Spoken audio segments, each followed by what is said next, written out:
Sweat proof waterproof बनवायचं आहे. तर आज मी तुम्हाला सांगणार आहे ते 5 टिप्स जे तुम्हाला खूप ही इम्पॉर्टंट ठरणार आहेत त्या गरमीमध्ये.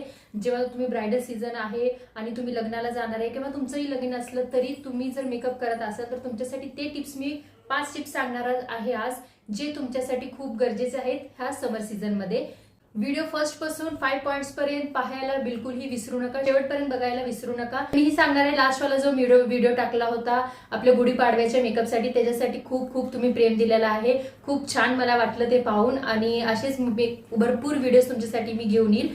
तर माझ्या व्हिडिओला लाईक शेअर सबस्क्राईब करायला विसरू नका. Thank you for watching my video. तर चला सुरुवात करूया आपल्या हा व्हिडिओला, जे आपल्यासाठी ठरणार आहे समर सीझन मध्ये खूप इम्पॉर्टंट. सगळ्यात पहिला आणि खूप इम्पॉर्टंट स्टेप म्हणजे आईस. मी काय करते, एक आईस क्यूब घेते, तुम्ही बघू शकता माझ्यापाशी आईस रोलर आहे आणि ते घेते आणि फुल फेसवर हलकं हलकं रब करते. ह्यामुळे काय होतं, आपले जे पोर्स असतात ते टाईट होतात आणि याच्यामुळं ना स्वेट पण खूप आपल्याला कमी येतं आणि आपली स्किन एकदम हायड्रेट होते, ॲज एक टोनरचं काम करते आणि आपली स्किन ही खूप फ्रेश असे नॅचरल अशी स्किन नॅचरली फ्रेश दिसते. हा स्टेप तुम्ही बिलकुल स्किप नाही करायचा. जर तुमचा एक्स्ट्रीम ऑइली स्किन आहे ना तर समरमध्ये तुम्हाला हे गेम चेंजर ठरणार आहे. तुम्हाला आयसिंग नक्की करायची आहे.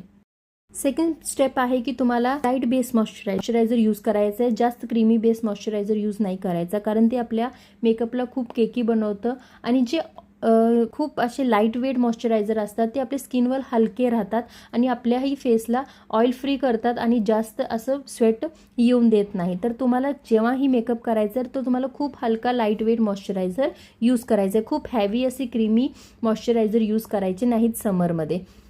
जर तुम्हाला टी झोनवरती खूप स्वेट येत आहे, टी झोन म्हणजे आपला फोरहेड नाकाजवळ आणि जे नाकाने माउथ एरियाच्या मध्ये जे आपल्याला अपर लिप्स असतात तिथेही खूप आपल्याला घाम येतो, तर त्या जागी आपल्याला थोडं कमी मॉइश्चरायझर यूज करायचं आहे, जेणे की आपल्याला स्वेट अजून जास्त नको स्वेट यायला. तर तुम्ही कमी त्या टी झोनला खूप कमी मॉइश्चरायझर यूज करायचं आहे. तर तुम्ही हे लक्षात ठेवायचं आहे की जर तुम्हाला जास्त स्वेटिंग होत असेल आणि टी झोनवर जास्त स्वेट येत आहे तर तुम्हाला कमी मॉइश्चरायझर यूज करायचं आहे आपल्या टी झोनवरती. नेक्स्ट आपल्याला वापरायचा आहे एक चांगला प्रायमर तुम्हाला असा वापरायचा आहे की जे तुमच्या मेकअपला खूप वेळ असं लॉंग लास्टिंग करेल, खूप आपल्या तुमच्या मेकअपला एक ग्रिप ठेवेल आणि तुमच्या मेकअपलाही होल्ड करून ठेवेल, असा एक प्रायमर यूज करायचा आहे. तर प्रायमर तुम्ही ह्या जागी यूज करू शकता. मार्सचा प्रायमर अफोर्डेबल आहे आणि खूप छान वर्क करतो ऑइली स्किनवरती आणि तुमच्या मेकअपलाही खूप वेळ टिकवून ठेवतो. नेक्स्ट आपल्याला यूज करायचे आहे कन्सिलर आपल्याला लिक्विड कन्सिलरच यूज करायचा आहे. क्रीम कन्सिलर यूज करायचे नाहीत.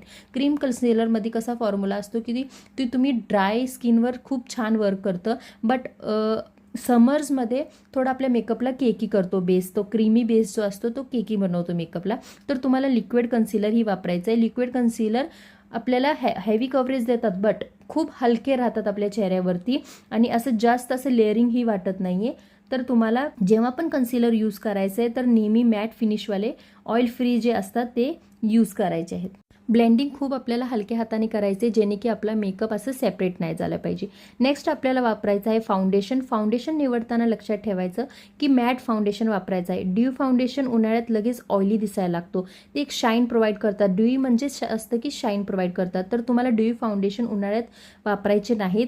मी जी फाउंडेशन वापरते ते आहे फॉरएवर 52चा आणि तो खूप मॅट आहे आणि प्रत्येक स्किनवर जातं आणि समर्समध्ये तर खूप छान असं काम करतो. मी फाउंडेशनला खूप हलकं ब्लेंड केलं आहे, खूप ओव्हर लेअरिंग किंवा खूप जास्त प्रोडक्ट घेतलेला नाहीये, जेणे की आपल्या स्किनवर क्रीज लाईन येत नाही.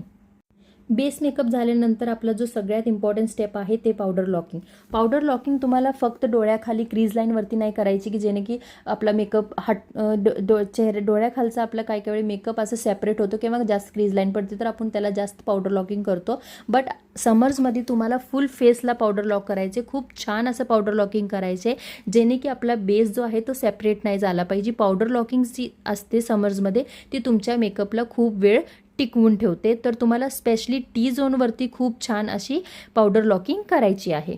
लास्ट स्टेप बट खूप इम्पॉर्टंट तो आहे मेकअप फिक्सर. आता तुम्हाला लक्षात ठेवायचं आहे की फिक्सर स्प्रे केल्यानंतर आपला मेकअप लॉक होतो, बट आपल्याला ह्या जागी कुठलाही शाईन इन द सेन्स जे ग्लो प्रोव्हाइड करतो तसला फिक्सर यूज करायचा नाहीये. आपल्याला तो स्प्रे यूज करायचा जो आपल्या मेकअपला फिक्स करतो. आपल्याला स्पेशली फिक्सर यूज करायचा आहे. समर्समध्ये फॉरएवर 52चा मेकअप फिक्सर खूप छान काम करतो, मेकअप लॉंग लास्टिंग करतो आणि खूप वेळ तुमच्या मेकअपलाही स्टे करतो.